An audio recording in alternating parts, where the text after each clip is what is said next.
was fun. I think this catch I caught it for like 2 yards, but it was still fun to catch it. And But it's an epic photo. Yeah, it is a cool photo for sure. I mean, I could say it was in the end zone of a 2-yard catch. Yeah, for sure. Well, it started in the backyard. My dad used to throw his passes all the time. Backyard football. It started. I don't even remember how young I was. Long time ago.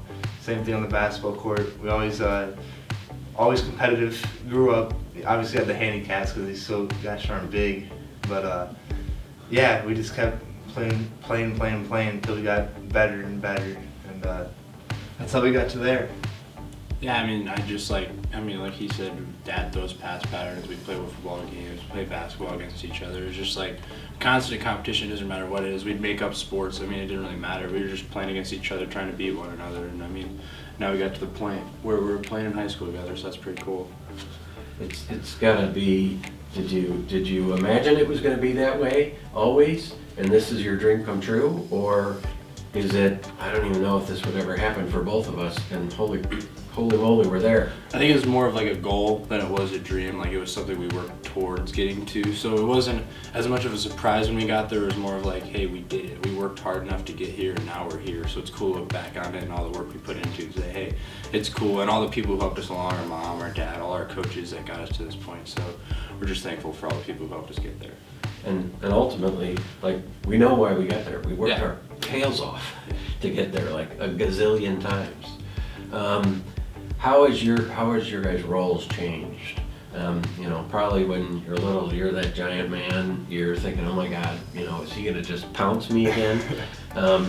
As you guys have both grown into yourselves over high school, how have those roles changed?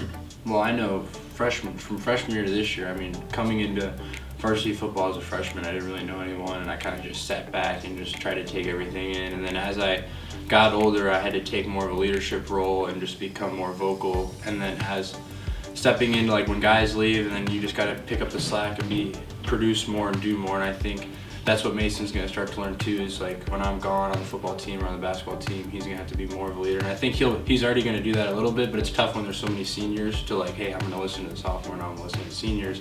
But I think he's done a good job of just listening and taking in and learning as much as he can, and then trying to do his work as hard as he can, because that's really the only thing you can control, is be the hardest worker in the gym or hardest worker on the field. I think he really tries to do that. So, I mean, that's what we both try to do. That's what I think a key to our success is, just trying to be the hardest working person. Your mom and dad, you talked about them. They have a huge influence on you.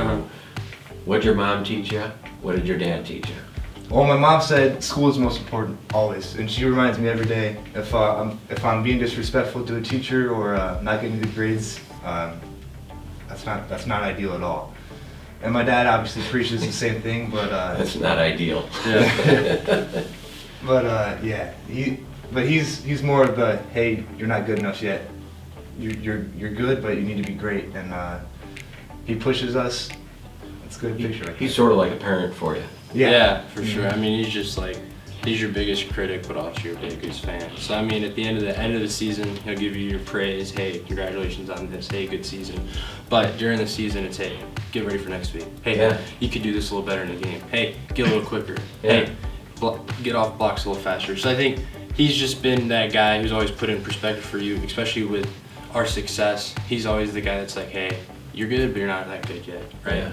So that when everyone's saying, hey, congratulations, hey, you're so good, then you come home and he's like, hey, you're good, but not that good yet, so let's keep working. And then my mom's always been the comforting, always been the emotional support kind of side. But at the same time, if you play bad, she'll be like, yeah, I mean, there's nothing to say, you didn't play too good. And there's the next week, and she's always looks at it as a positive light, but she'll tell us how it is too.